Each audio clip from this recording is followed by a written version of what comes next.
Dear chess fans, you probably clicked on this video because you want to get better at chess.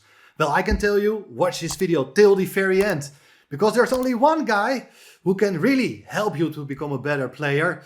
And it's not me, it's just Magnus Carlsen, of course, the world's #1, the GOAT, who once again played another lovely blitz game entitled Tuesday. His opponent is Grand Melkumyan from Armenia, a super grandmaster, but Magnus is from another level, from another planet, and he really plays instructive chess. I'm just here to try to explain his moves, his thought process, but of course I'm also not able to see exactly what Magnus is thinking. But let's just try it out. I think this game is super instructive. It will help you to better understand the game.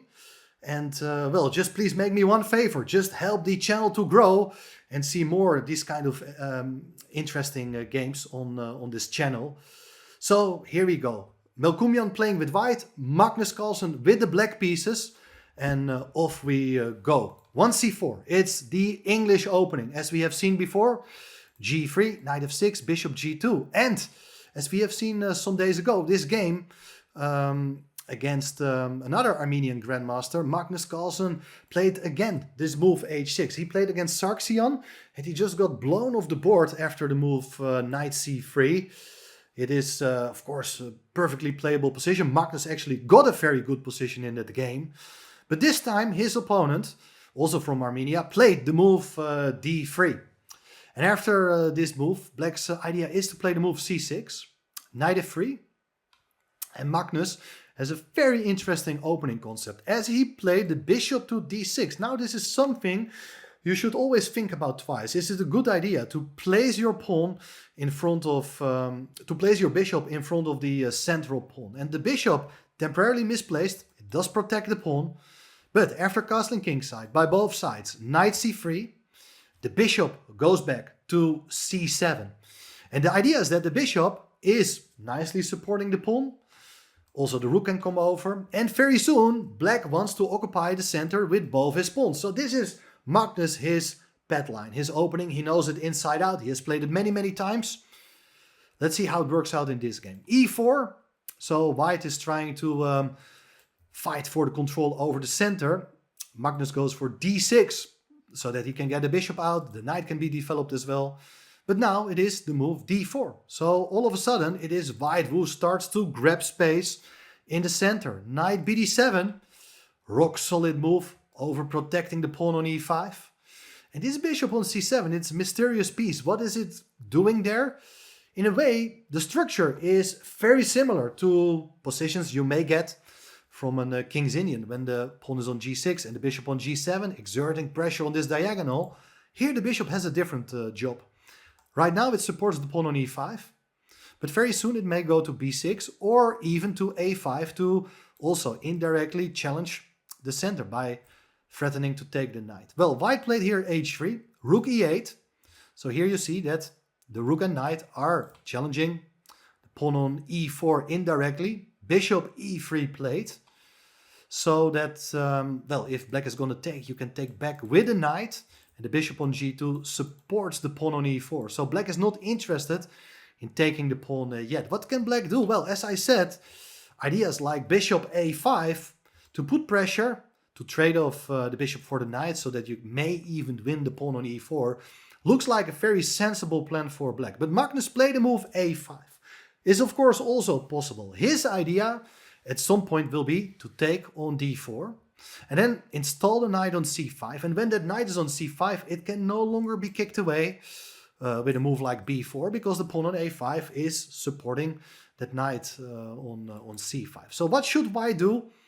Frankly speaking, I think white is doing absolutely fine. I would probably go for something like queen c2, overprotecting the pawn, and get ready to centralize the rooks. I mean, there cannot be anything wrong when you're opting for such a central approach and all your pieces are doing pretty well. But Melkumyan played here the move d5. So he's advancing in the center, grabbing more space. And usually it's a good strategy when you're trying to grab more space and play against your opponent's pieces. But here, I believe this move is a positional mistake. Why?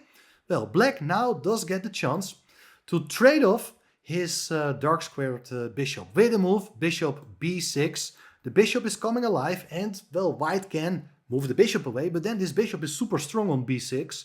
So white played rook e1, bishop takes e3, rook takes e3, and then again the knight comes to c5. So here we see that the pawns are fixed in the center on the dark squares, and black has managed to get rid of its dark squared bishop. So that is a favorable trade. I also think that the bishop on g2 is not such a good piece. So potentially black is in very good shape. White played b3, so that you're getting a very nice chain. But as I said, the bishop is also placed on that color, so it will certainly not help white to improve that piece. Now Magnus comes up with a very interesting plan. He captures on d5. Very important moment in the game, because if you do take back with a knight, then the knight is no longer defending the pawn on e4, and well, then the knight from f6 can capture. If you take with the c pawn here, then black has also the chance to play b5. Typical idea for these structures, with the aim of advancing the pawn to b4 to tickle the knight on c3, and then you have problems maintaining control over the pawn on e4. Black is doing very comfortable here with plans like bishop d7, queen b6.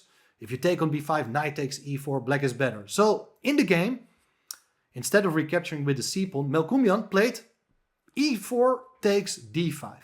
So we have a totally different structure. We often see this kind of structure in Sicilians, with a pawn on e5 for black with a nice majority. And white's majority, the pawn on c4, cannot really easily advance because it's blockaded by the knight on c5. Objectively, position is still more or less even, but I think black's position is much easier to play. And that's what Magnus Carlsen is going to show you in this game as well. He put the bishop on f5.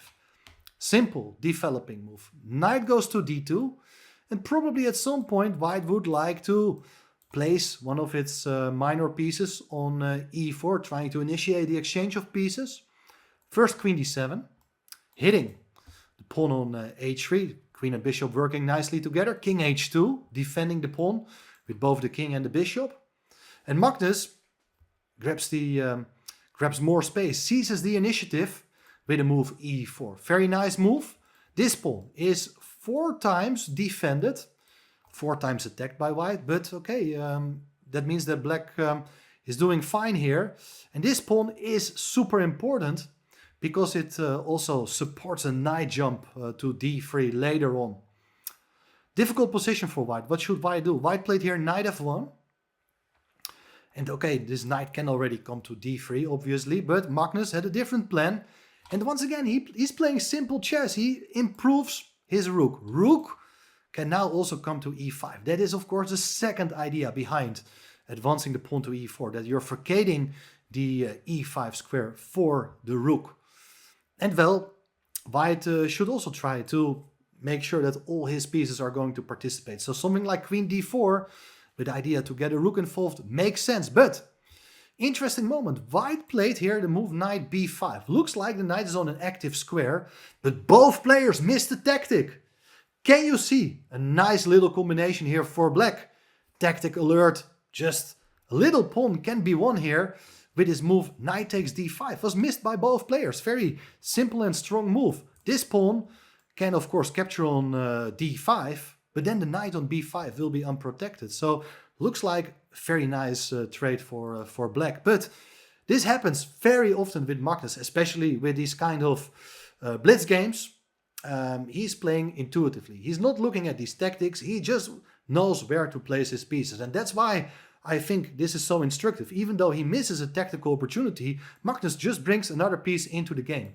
So rook a e8 further supports the pawn on e4. And whenever the situation will get sharper, it's nice to have your rook already on e8. So white played here the move knight e4, intending to trade off the knight for the bishop. Black is not interested, keeps pieces on the board, bishop g6. And there's also another idea with this move, because after queen d2, now the rook comes over to h5. Beautiful piece coordination by black, as now the rook is eyeing the king on h2. Knight g4 is a huge threat. You're about to win the exchange. And therefore the king went back to g1. But look at this. Magnus, his attack seems like it's coming to an end, but it's actually only starting now. Because it looks as if white has everything under control. But after rook takes h3, black is removing a very important defender, that pawn on h3. Bishop takes, queen takes.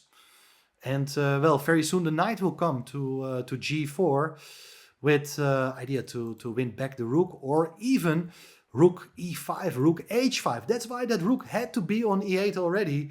It makes the exchange sacrifice only stronger. Well, it's clear that you can feel the pressure here. White is really suffering. And well, white made another serious mistake here by playing the move g4. Maybe he should have tried something like f4 to cover the e5 square, but also to open up the second rank so that the queen is trying to help out there. However, after knight g4, well, you're about to hit the rook. And well, you have ideas that if the rook goes away, maybe the pawn comes to e3, for instance. So position still looks fantastic for black.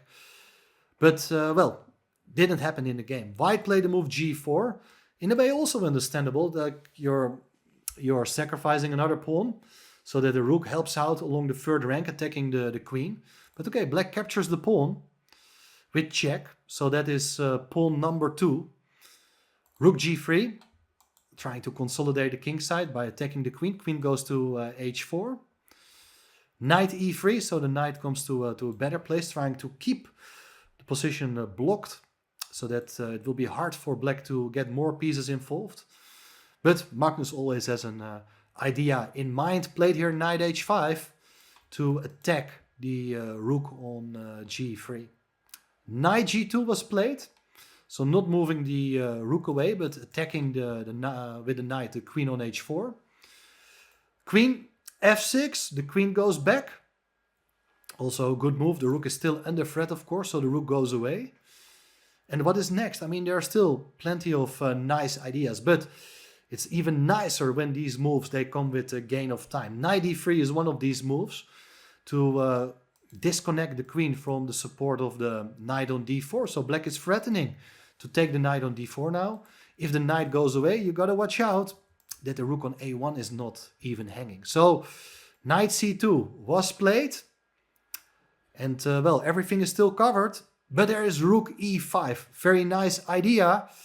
So that the rook is joining the attack. Rook f1, rook g5. That's where the rook belongs. It's pinning the knight on g2. And well, very soon a move like a knight from h5 to f4 can be played. And it will become more and more difficult to hold on for white. So white played here this move king h1, getting out of the pin on the g file, but it's not really a solution because it runs into the move knight g3. It is a knight fork. If you can win back the exchange, well, of course, you're still 2 pawns up as black. So that is totally game over. If you take with the rook, there is rook takes g3. And if you take on g3, it's queen takes f1. And, well, the position is falling apart. So, well, what should white do? Hard to say. Pawn takes g3 was played. But then there's also queen takes f1, king h2. And, well, you're 2 pawns up. But most importantly, the attack is not over yet. Various good moves. Rook h5 can be played, but if you do so, maybe the knight can still block. Magnus had a different idea. He played here the move knight e5. And it's a nice maneuver. It's one of the advantages of getting your knight from the queen side via d3 to e5, so that it's ready to join the action on the king side as well. Knight f3 or even knight g4 check. If the king has to go to h3, then it will be checkmate on h1 after that. Anyway, position is completely hopeless, and that's why white resigned here. Let me know in the comments, what do you think of this game? I believe it's super instructive how Magnus Carlsen played, first of all, the opening. He had the original idea of developing his bishop via d6 and then to c7 later. And it basically transformed into some sort of King's Indian type of structure.